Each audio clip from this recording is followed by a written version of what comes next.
И по 20 години узурпацијата на јавните површини, комуналниот отпад или загадувањето на животната средина за комуналните инспектори остануваат нерешлив проблем.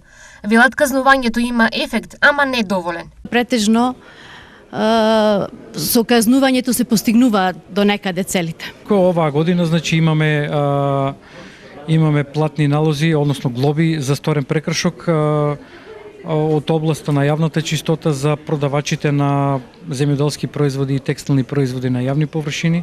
Осем барањето подеднакво, сите комунални инспектори да ги добијат 30% додаток на плата, новоизбраниот председател на нивото здружение, штипјанецот Борче Везенков дополни. И се надеваме дека и сите натамошни активности ќе бидат во таа насока, во наш заеднички настап. По повод 20 годишното постојање на ова здружение, денеска во Штип се одржа изборна седница, а беа доделени признанија и плакети за најуспешните за изминатиот период.